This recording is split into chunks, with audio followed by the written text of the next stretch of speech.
everybody, for coming to the Aaron Torres Podcast YouTube page. If you could do me one quick favor, see that little black subscribe button on the bottom of your screen? Go ahead, hit that little black subscribe button. Really does help this channel grow, my audience grow, and I appreciate it more than you know. Also, quick thank you to our presenting sponsor, Betfred Sportsbook and the Betfred Sportsbook app. Bet $50 on any game. Get up to $1,111 in free bets courtesy of the Betfred Sportsbook. Thank you again. Now, here's the video that you came here for. All right, finally, before we get out of here, there is one last interesting little, I guess you could call it a realignment story. And again, I don't want to spend all this time talking about realignment, but stuff keeps coming up, and something interesting did happen on Tuesday afternoon as our old buddy Greg Sankey, commissioner of the SEC, he's been a little tight-lipped, a little quiet about this whole process, but he made an appearance on Paul Feinbaum's show. From what I'm told, it was such an intense conversation. It went 3 segments, which in radio, I can tell you as a radio host, you have to have a darn compelling guest to keep him for 3 segments, because that's probably 35 to 40 minutes of live radio. And so, it was juicy when Greg Sankey showed up to talk about the Big Ten, the Big 12 expanding and essentially killing the Pac-12 as we knew it. So what did Greg Sankey say? What did he have to say about all this? He watched from a distance. Here are some of the things that Greg Sankey said. And some of it was like good old Greg Sankey poking the Big Ten. And some of it I just thought was totally made me scratch my head. First of all, he did say about expanding and about kind of the concept of the Pac-12 or the Big Ten, ranging from Oregon and Seattle down to LA. And of course, all the way east to Piscataway, New Jersey, where Rutgers is.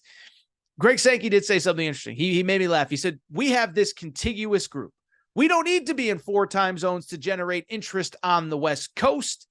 And bluntly, I will say, that part I actually agree with. The SEC, while obviously they did expand and they did start off all of this, at the same time, what I will say in defense of Greg Sankey is he's absolutely right. Is that one, at least the expansion sort of made sense geographically. Texas is already in the SEC with Texas already has a presence in the SEC with Texas A&M. Obviously, Oklahoma borders Texas.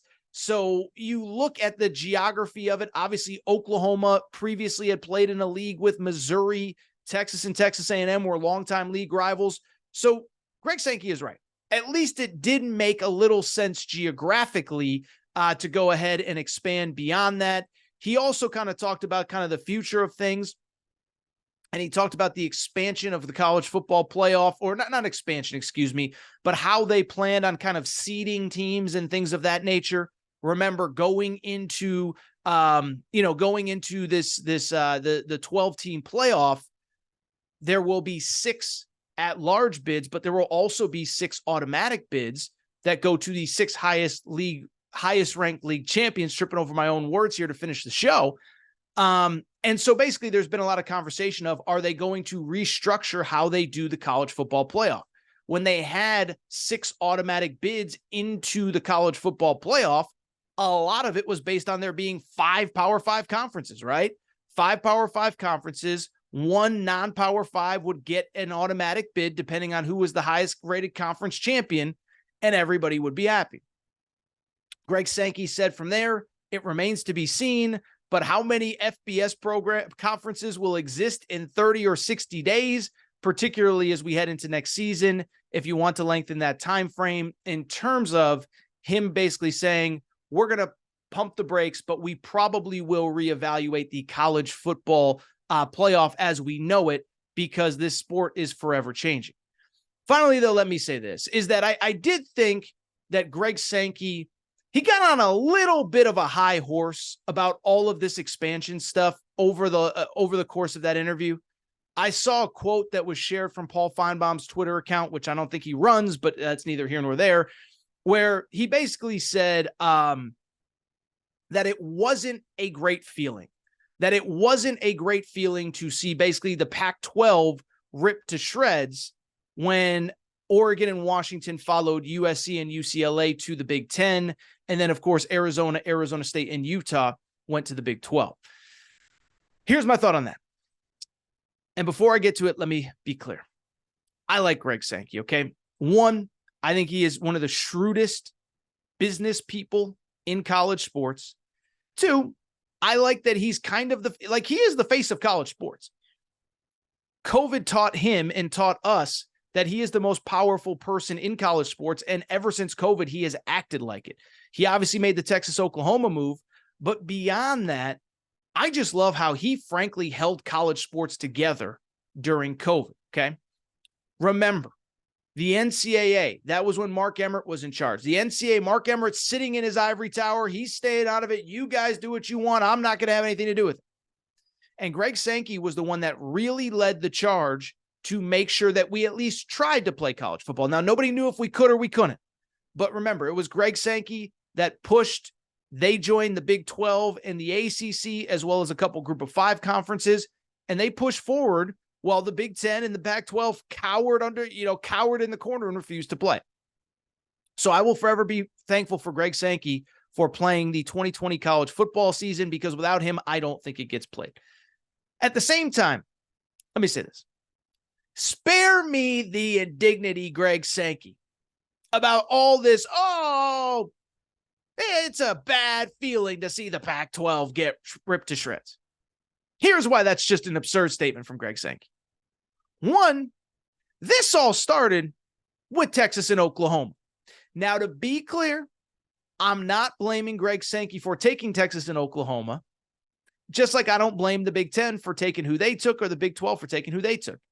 I especially don't blame Greg Sankey because the bottom line with Texas and Oklahoma was that they wanted out of the Big 12, specifically Texas, and that if the SEC didn't take them, somebody probably would have. They probably would have gone to the Big 10 next, or they would have gone to wherever. And so I don't blame him for taking them, but spare me the, this is not good for college sports. No, we all know it's not good for college sports, but it all started with you.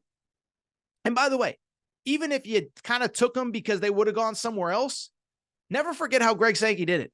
Remember, he was in meetings with the Big 12 commissioner, Bob Bowlesby, talking about college football expansion and college football playoff expansion, all while he was negotiating with Bob Bowlesby's two most important properties, Texas and Oklahoma, all while Bob Bowlesby was trying to negotiate a TV deal for the Big 12.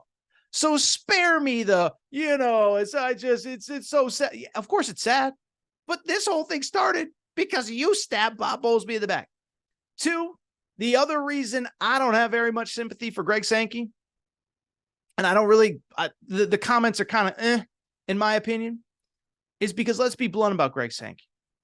If Greg Sankey and the SEC, at some point, and we just talked about it, those ACC schools are going to become available, okay? And you think Greg Sankey's going to sit on his high horse and say, we can't break up the ACC? Or do you think he's going to say, you know what? Florida State and Clemson add a ton of value to this league. North Carolina and Virginia add a ton of value to this league. Maybe all four of them add a ton of value to this league. Maybe Florida State doesn't make sense for us because we already have Florida, and Clemson doesn't make sense because we already have South Carolina, but we'll still take North Carolina and Virginia. We'll still take this school and that school. And so that's the part that kind of gets me. Listen, I like Greg Sankey. I think he's really good at what he does.